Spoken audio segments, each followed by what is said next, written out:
Attention, the following broadcast has been approved by OutcatsedOC. Viewer discretion is advised. Incoming transmission in 5, 4, 3, 2, 1. What's up guys, welcome to this week's Smackdown review with Mugen Ross. So let's just dive right in. We open with the return for the 500th time of the reigning, never defending, undisputed WWE Universal Champion of Roman Reigns. Paul Heyman straight away gives Roman the mic. They don't really do Paul's whole speech and anything. The usual acknowledge me. But then states, oh, it's the holiday season, tells the crowd to shut their mouths. He wouldn't have told them to if there weren't so many boos, but he's in a giving mood. It's promotion season because he's a good boss. And this person has worked hard, done the sacrifices, knows how to protect the bloodline, and when Roman's set and done, he will step up. Jimmy keeps hyping himself, thinking it's going to be Jimmy every single time, and no, it turns out to be Solo Sikoa. As that happens, of where Jimmy is told to go and celebrate with Solo, Roman breaks out in a shock moment because Randy Orton's there, and Roman just looks visibly annoyed by this. Randy coming out states it's been 18 months of him being thinking about this, thinking about what he was going to say, what he was going to do. But he goes, what I am going to say is I'm coming for you. You took 18 months away from me, so I'm going to take every single thing away from you. And it doesn't matter which family member I go for first, but I will take it part by part. And then at Royal Rumble, I'm challenging you for that belt, which I thought was awesome. I'm very much here for it. Roman basically says Randy hasn't earned it though. You've been away 18 months. Everyone wants to just jump on the wheel of Roman and just think they're going to get title opportunities. He hasn't earned it, so no. You can go to the back of the line. He's levels above. It's not 2007 anymore. And Randy used that very well against Roman. He's like, yeah, no, I could see you've elevated yourself. You've become levels above. We wouldn't even say you're a superstar or a megastar. You're a legend. But there is one thing that happened. I've also changed. But the one thing that's never changed is Randy is always a legend killer. And I thought that was a great way of doing that. They go into kind of a spit and spat. Randy goes to do his RKO. Roman slips out of it. Then Randy goes, oh, I'm listening to the voices in my head. And I think they've just said, maybe you need to start thinking about me now, even though you never did. And, you know, maybe you just crapped your pants that I nearly RKO'd you. And, oh, the last one, and I'll leave you with this one, Daddy's back. So that's become like his new saying. It's grown on people. I don't feel it really is needed for his character, but hey ho, whatever it is. But it was cool. We get the really anticipated match of Grayson Waller and Carmella Hayes for the USA tournament. I thought this match was amazing for back and forth athletics. We had Mello dodging around, same as Waller. And then we got into some of the nitty gritty hits. Grayson Waller did this incredible move that I've never even seen before. Commentary didn't even know what to call it. He basically hooked Carmelo's leg under him when he was on the top rope and then did a full front somersault and drove Carmelo's head to hit. But Carmelo's head doesn't actually hit the mat, and it hits on Waller's leg, which I thought was awesome looking. Mello also hit this incredible tornado DDT, which was like he jumped halfway across the ring to hit this, and I was like, what? And consistent like back and forth, really cool springboard DDT that was hit as well. And just yeah, this match was insane all across the board. I loved watching every moment of it. We did get Mello hit the nothing but net, and he is now progressing in the tournament. I think this is the right call. Grayson Waller is already a talent regardless. He doesn't need kind of this USA tournament to give him a push. It'd be cool to see him as a US champion, but I don't think it's the right time. For Mello, it makes a lot more sense. This is the perfect way you call him up. You give him that opportunity in a tournament on Smackdown. Let the fans grow with him, get used to him, because it is an underdog story, and I love that for him. We then go to LA Knight and Randy Orton speaking backstage. LA Knight's like, oh, what time do you want to cue me coming out and helping you this week and last week? If I didn't do it last week, you know, you probably wouldn't even have signed with SmackDown because you would have got jumped by them. But hey, if it's anyone that's going to be taking out Roman and the Bloodline, it's going to be LA Knight. But they made sure, like, you know, they're still cool with each other and everything. Even though they only recently met, they're not trying to fight each other at all. We then go to Kevin Owens versus Austin Theory for the USA tournament. Kevin Owens does have his hand broken in a cast. It was a more like mechanical cast, not like your old style plastery white casts. This was like a full, like, more metal plated one. So it gets played into the storyline anyway.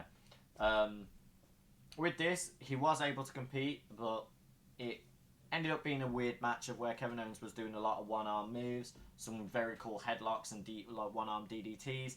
He did a senton but kind of landed rough on his hand, and then also a frog splash that landed on his hand awkward. Theory tried to do a lot of the top rope moves and really like push Kevin Owens' boundaries and really make him struggle of not being able to use both hands in those moments. One of the cool moments that Austin Theory did for me was he did an insane like springboard Spanish fly from like the second or third rope and like full took Owens with him. I was like, what? We're just having people do crazy moves. We had KO get knocked out on the outside, thrown onto the pillar, and he gets back in the ring on a 9 count, which I thought was really cool. He gets hit with a blockbuster, but was able to kick out, and then we got the running cannonball into a swanton. Theory did kick out and just lost it with Kevin Owens. Did everything to damage the cast, damage the hand. To Kevin Owens just swings wild, hits with the cast, and realizes he's hit with like the metal reinforced part of the cast that holds the arm, and that just completely knocked Theory out for the 3 count. So Kevin Owens progresses. Once again, I think this is the right call. I cannot wait to see Carmelo Hayes versus Kevin Owens next week. I think that will be a match that will be very much talked about for a while. Roman is now backstage talking to Jimmy and Solo and said this was meant to be a night of celebration. Randy's completely ruined it. We need someone to shut him up. And Jimmy's like, yo, I could shut him up, Tribal Chief, but I think that's more for, you know, the new heir to the bloodline, or like the bloodline heir that you called him. And Jimmy just looks kind of like being a brat about it and being like jealous that they put him in that scenario of Solo's the next in line, not him, because Jimmy's been putting his back on the line a lot more than Solo has, it would seem. But I like where this story progression is going once again. And there is a match of Randy Orton and Jimmy being the main event for the night. We get a Karrion Kross video package stating we're at the threshold of a new beginning. This world will be recycled. And when he walked in the door, it was all set in motion. If you haven't worked it out, you will see soon. And I hope soon means definitely soon, because I have no clue what he's referring to. They've booked him awfully. They had this weird thing where he's lost matches, but characters have completely changed every time he's wrestled them.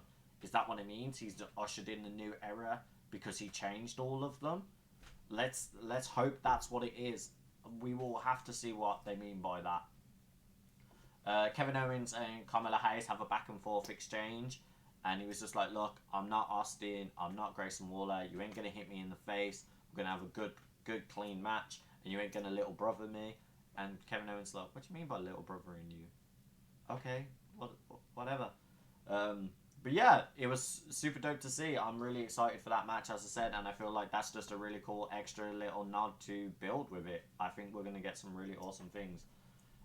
We get Damage Control seeming all on the same page in this video package, and Bayley stating she's in the Royal Rumble. So this is the first official female, I believe, to declare they are in the Royal Rumble, and said she is going for Rhea Ripley.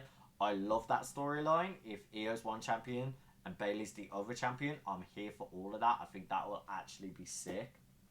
And we get all of them just hyping themselves up. The Kabuki Warriors saying they're going to go for the tag belts. We've also got Dakota Kai being the mastermind of it all and helping plan these kind of attacks and plan the idea of battle strategies, with Bayley being the leader and listening to Dakota help her out. And they all seem all on the same page, and it was cool. We get Kabuki Warriors versus Michin and Zelina Vega. This comes off from War Games, where they were trying to get people involved in the War Games, and both Michin and Zelina Vega were jumped, so they could not join Team Bianca. But yeah, Kabuki Warriors came out. The old visuals of Kabuki Warriors is there. The old theme is back. So I hope we get some tag merch again of Kabuki Warriors, because I love that tag team. I did for the longest time, and if they are keeping them as a solid tag team, I'm all here for it. We literally hit a commercial break, but as soon as we come back, we see Kairi elbowing Michin off the apron, like doing a running elbow, knocking Michin down. A lot of struggle in the match for Michin. Incredible combos both off Kairi and Asuka, like they've never skipped a beat. Zelina got a hot tag and looked as great as normal. Really showed her fiery attitude in the match. They also referred to Rengoku again, and Corey and Michael Cole acting like they have no clue. And then it was just like, it's anime. That's what we're talking about. I thought that was really cool. I always love anime being referenced because I'm a big anime head. I mean, I have several anime tattoos, so it's always cool to have Rengoku mentioned, especially Zelina carrying the kind of the torch of like, yo, appreciate anime. Anime means a lot to me. I love that.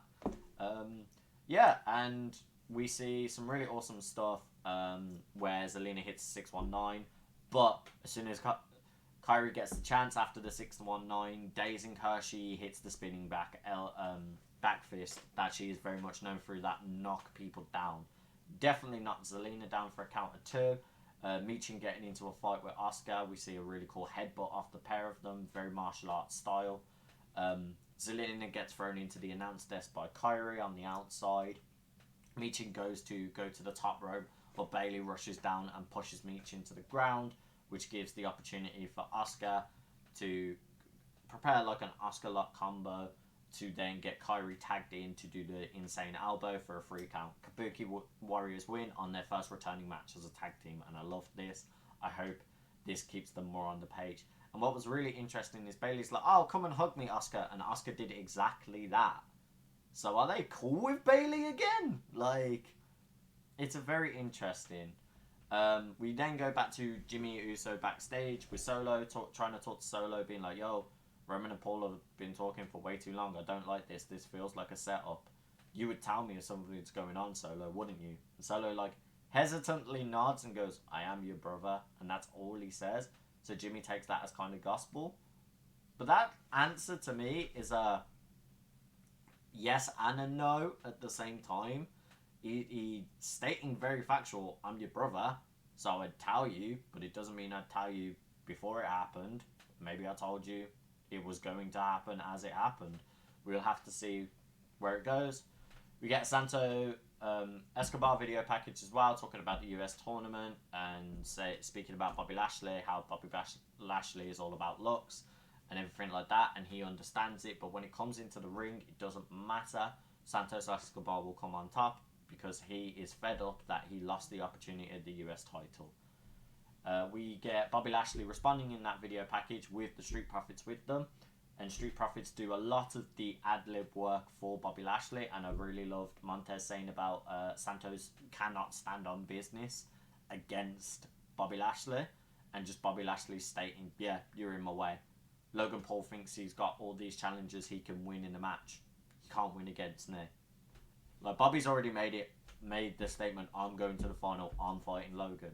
And I kind of really want that now, because I think that's a good placement for Bobby Lashley to be.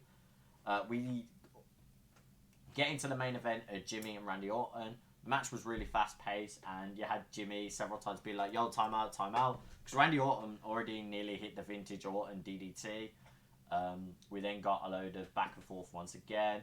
I thought one of the coolest parts in the match for me was when Jimmy finally hit an insecurity, which dazed Randy, and Jimmy just goes, and what now? To like the whole crowd going dead silent that he's dropped Randy. And he just rushes him.